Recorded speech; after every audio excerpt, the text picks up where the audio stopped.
que existe uma disfuncionalidade no nosso sistema político de tomada de decisões, seja político aqui no sentido amplo, né, envolvendo até os próprios três poderes. Se nós sabemos o que temos que fazer, pelo menos o core, né, do que nós temos que fazer, por que essas medidas não são tomadas? E aí são vários fatores que nós podemos discutir. Um deles é a corrupção. A gente sempre pensa o custo da corrupção mais como um problema de suborno, de impacto no orçamento público, porque acaba sendo suportado, em última análise, pelo orçamento público, e isso tem um efeito realmente impactante. Mas o principal problema da corrupção é gerar distorções nessas decisões de formação de políticas públicas e alocação de recursos. Então, para ilustrar, são aquelas expressões relativas à construção de catedrais, né, no deserto, desperdício, ineficiência, descrédito da classe política. Nós vimos, num cenário um pouco diferente, esse recente orçamento aprovado, né, a demonstrar que nós, em alguma medida, ficamos reféns de interesses especiais.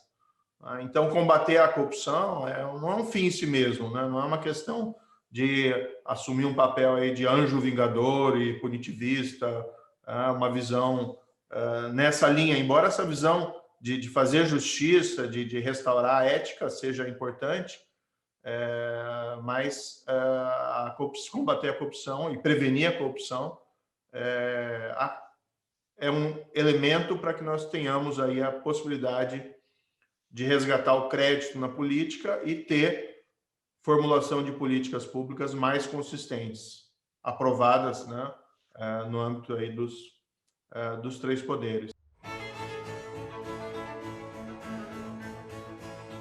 Nós avançamos muito nos últimos anos. Tivemos lá o caso do mensalão, que foi um primeiro momento em que se resgatou, né, um pouco da eficiência da justiça em relação a crimes de grande corrupção.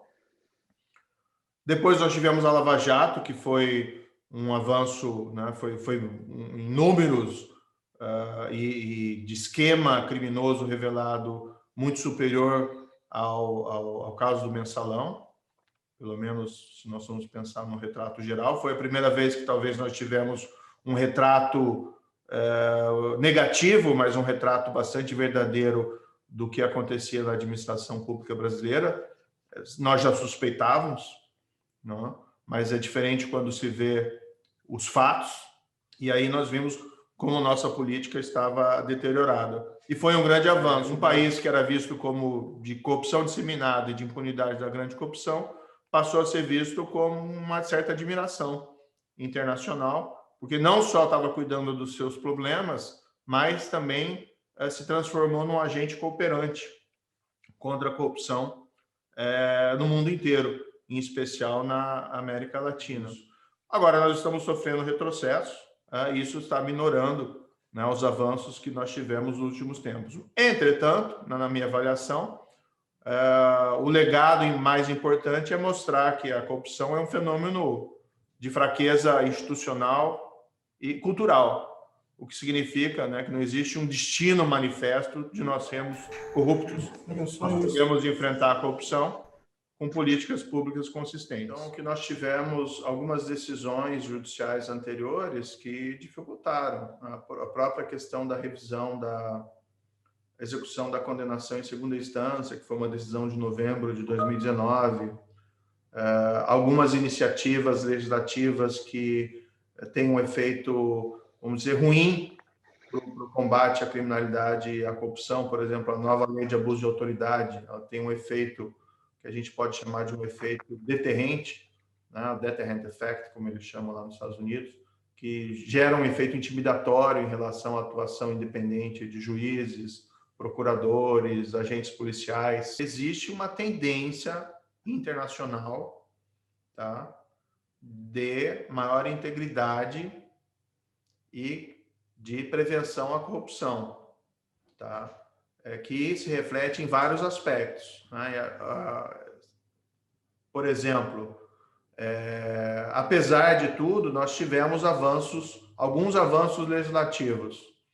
A Lei Anticorrupção de 2013, nós tivemos em 2016 a Lei das Estatais, que foi um avanço na governança das nossas empresas estatais, estabelecendo ali critérios técnicos para nomeação de membros de conselho de administração, de conselho fiscal, estabelecendo restrições, e nós estamos vendo como esses instrumentos são importantes, embora nem sempre eles configuram uma proteção absoluta contra interferências indevidas nas nossas estatais. Nós tivemos agora uma nova lei de licitações, que tem aspectos positivos. Por exemplo, ela busca fomentar a adoção pelas empresas de políticas de integridade. Isso é bastante relevante. Então, assim, estamos vivendo certos retrocessos. Depende de nós a construção do futuro, que é óbvio, dentro de uma democracia. Agora, existem alguns sinais positivos. Como eu disse, hoje, a minha crença é muito mais no papel do setor privado nessa área do que no papel do setor público. É difícil comentar decisões do Supremo. Primeiro, deixar claro aqui, eu respeito institucionalmente o Supremo Tribunal Federal. É uma peça importante, né, dentro do nosso Estado de Direito. Evidentemente, ali sou afetado pessoalmente pela decisão, mas não tenho como concordar. Né? O fato que eu posso dizer, durante a Operação Lava Jato, se julgou ali com base nos fatos, com base nas provas, com base nas leis. Todas as pessoas que foram processadas, acusadas, condenadas, foi porque haviam cometido crimes, seja de pagamento de suborno, ou seja de recebimento de suborno. Os fatos ali não foram inventados. Nós tivemos de retorno, né, já efetuado aos cofres públicos, cerca de 4 bilhões de reais que foram recuperados. As empresas envolvidas, várias das empresas envolvidas, fizeram acordos que a gente chama de leniência com o poder público, admitindo os fatos, reconhecendo os seus crimes, pagando indenizações. A justiça não é uma questão de vingança, né? A justiça é uma questão simplesmente de aplicar a lei. E, infelizmente, né, a dimensão dos fatos acabou levando com que algumas pessoas dissessem, para atacar a operação, dissessem que teria havido uma criminalização da política. Mas, no fundo, quem criminaliza a política é quem se envolve em práticas de suborno. Os fatos, às vezes, são coisas teimosas. E não se muda os fatos, por mais que se queira construir narrativas em cima dos fatos.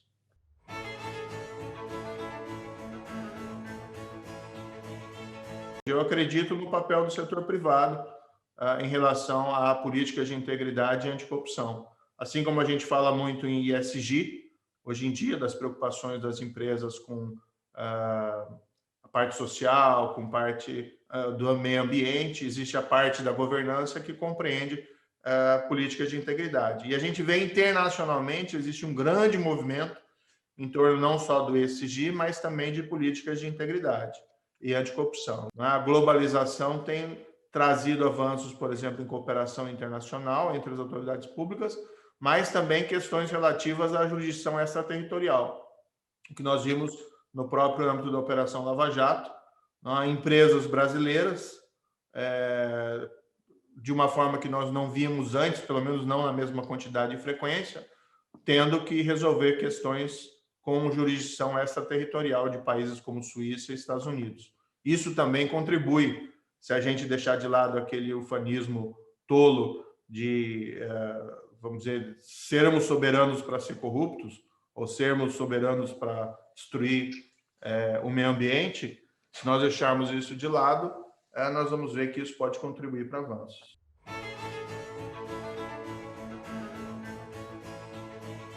É uma agenda necessária, né? E muito relacionado à corrupção, você tem os privilégios, né? O que se tem, em muitos casos, é uma captura do Estado, né, em prol de interesses especiais.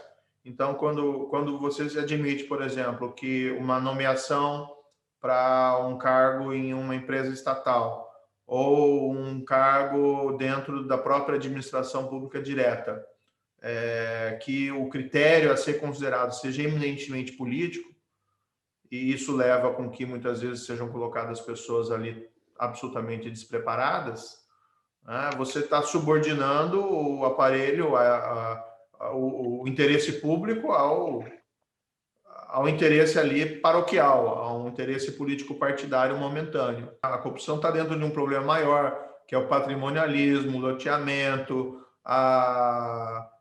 o desenvolvimento do setor privado com base em manutenção de relações especiais com o poder público. Não é? E você tem a construção de privilégio, você tem a construção de monopólio, você tem a construção de coisas que, evidentemente, não contribuem, né, para um melhor ambiente, seja do setor público, do setor político, mas também do ambiente do setor privado. Então, nós precisaríamos, assim, a meu ver, uma série de reformas estruturantes, por exemplo, eliminar privilégios previstos na Constituição, às vezes até coisas simples, como fim do foro por prerrogativa de função, que acho que é uma disfuncionalidade. E nem tudo é reforma gigantesca, né? Muitas vezes são micro-reformas, mas que aprovadas fazem uma grande diferença.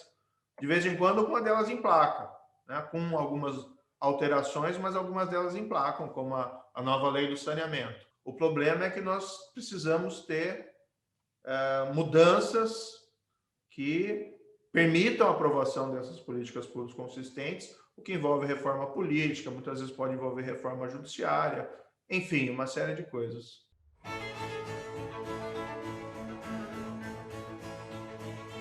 O desenvolvimento econômico, ambiente de negócios depende de previsibilidade. Então, o investidor, ele quer tomar as decisões dele e ele quer ter uma perspectiva de retorno. E, claro, sempre existe alguns fatores que podem afetar essa perspectiva, que são incontroláveis, né? Mas, de fato, o nível de insegurança jurídica no Brasil é muito grande em vários aspectos. E isso também é uma parcela de responsabilidade do nosso Poder Judiciário. Mas talvez falte um pouco em determinados momentos uma postura de uma maior autorrestrição judicial para alguns temas. Naqueles campos nos quais é uma tradição do Poder Judiciário a sua atuação, em matérias de direitos fundamentais, em matérias de aplicação da lei criminal, que é o campo próprio do Poder Judiciário. Não estou dizendo aqui ativismo, mas o Poder Judiciário deve atuar com um certo campo maior de liberdade. Agora, interferência em política econômica eu acho um pouco complicado, né? Não que não possa em absoluto, mas o que me parece mais recomendável é uma atuação, uma postura de autorrestrição.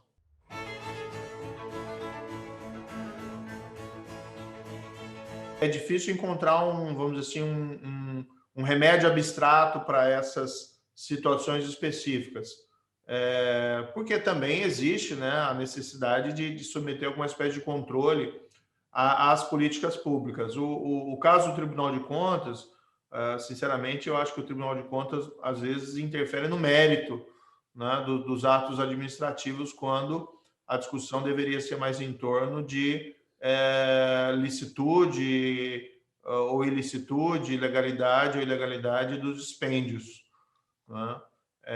A partir do momento em que eles passaram a entender que eles podiam também analisar a eficiência das políticas públicas, eles passaram a interferir um pouco nas opções que cabe ao administrador, não tanto a eles. Então, é possível também, né, o judiciário interferir em determinadas políticas públicas.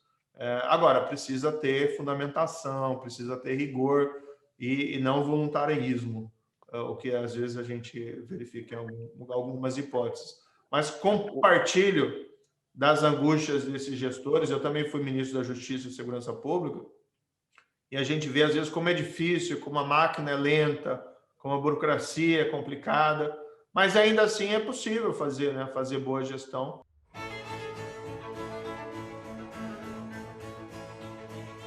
Eu tive até a oportunidade de conversar com alguns fundos estrangeiros em certas oportunidades por exemplo, esse próprio combate à corrupção, o aumento de políticas de integridade é algo facilmente vendável lá fora, né? Porque o investidor quer previsibilidade. E a questão da corrupção também é algo que afeta a previsibilidade. Então, eu ouvi de não poucos fundos estrangeiros a afirmação de que a Lava Jato abriu o mercado para eles, abriu o mercado brasileiro para eles, porque antes eles não tinham coragem aqui de colocar dinheiro. Durante a Lava Jato, isso foi um ponto positivo para o Brasil. Hoje a imagem do Brasil está desgastada. Agora, o Brasil é um país muito relevante em termos de dimensão, população, economia, para se tornar um completo pária internacional.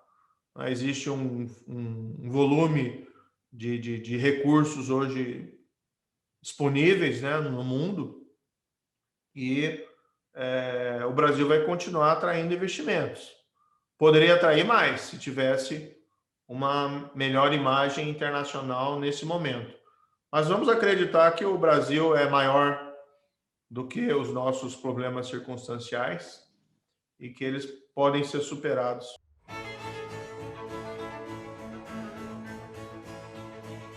Eu tenho repetido, o meu foco atual é o setor privado, né? Eu vi de um grande empresário brasileiro recentemente uma afirmação no sentido de que a cada 10 anos você tem que se reinventar, né?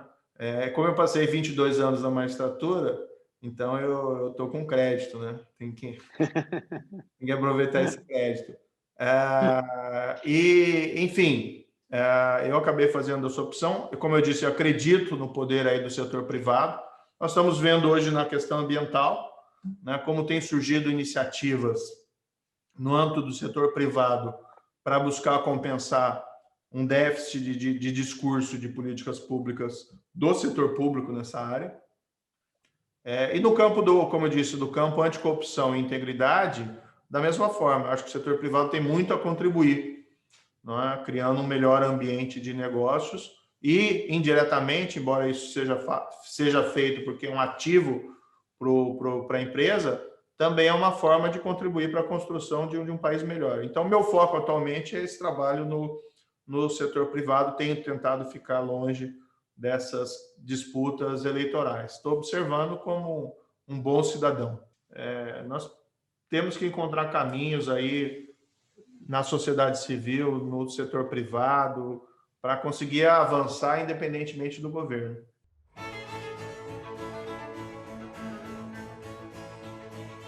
O grande problema da América Latina parece refém, né, dessas soluções populistas. Nós falamos muito aqui do Brasil, mas nós vemos outros países na região padecendo, em geral, das mesmas dificuldades similares, né? Precisamos realmente construir instituições mais fortes, como eu disse, não pode ser um Deus nos acuda a cada 4 anos e ficarmos reféns de escolhas trágicas, né, que envolvem esses populismos. Talvez esse fenômeno tenha sido agravado pela utilização nos últimos anos de redes sociais, né, em campanhas. Isso talvez tenha aumentado a polarização. Isso não aconteceu só no Brasil, né, mas no mundo todo. Precisamos ter menos temperatura política, né, para que a gente possa realmente realizar escolhas mais racionais.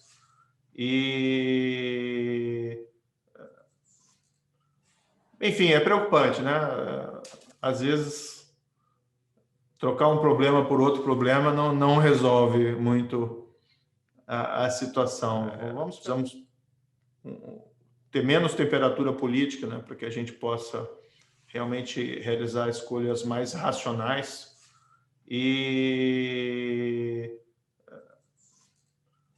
Enfim, é preocupante, né?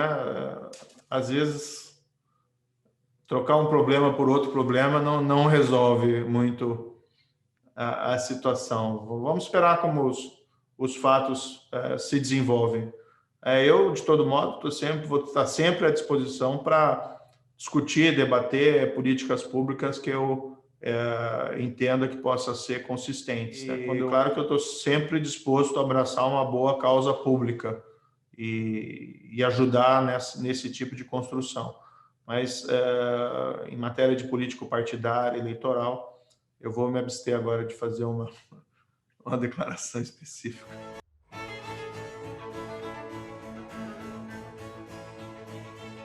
Não me arrependo. Eu realmente vi aquela possibilidade de, em Brasília, não é, se construir políticas públicas mais consistentes. Claro que o Ministério da Justiça e Segurança Pública tem uma série de atribuições enormes, mas o foco era combate à corrupção, ao crime organizado, à criminalidade violenta. Né? Hoje a gente esqueceu algum desses temas, mas, por exemplo, o número de crimes violentos no Brasil é algo também que gera uma insegurança que pior do que a jurídica, né? Uma segurança física. Então, tinha uma pauta ali relevante, eu acho que, em parte, a gente conseguiu implementar em alguns aspectos. Tivemos lá uma queda substancial do número de crimes no primeiro ano do mandato. Né? Existiam políticas públicas que vinham sendo tomadas que estavam melhorando, né?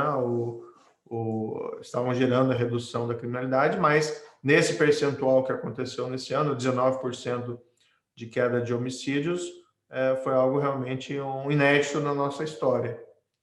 No ano seguinte, né, em 2020, eu saí, eu achava até que os crimes iam cair, né, mas depois se constatou que, no fundo, eles aumentaram em 2020. Também em decorrência, talvez, de outros fatores, de outras políticas que foram adotadas pelo Executivo e que, infelizmente, eu era contra no Ministério da Justiça, mas não conseguia, assim, ser uma força suficiente para obstaculizar, como essa questão da expansão, né, do porte de arma, posse de arma no Brasil, que eu acho realmente contraproducente para fins de controle da violência. Quando eu verifiquei dentro do governo que eu não teria essas condições, ou que estavam sendo adotadas medidas que eram inconsistentes com aquilo que eu acreditava, eu saí. Eu acho que eu permaneci fiel naquilo que eu acreditava. A integridade é um ativo.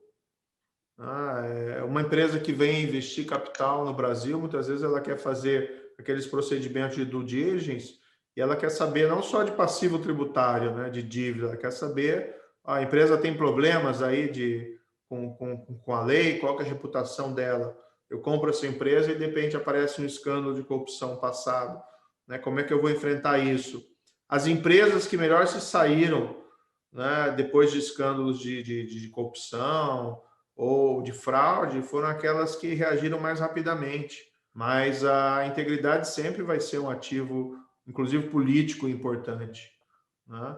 E quando você não tem isso, você se vira refém. Né? O que a gente vê em algumas pessoas que ocupam posições de poder relevante é que a pessoa acaba virando refém do sistema porque ela tem um telhado de vidro. Né?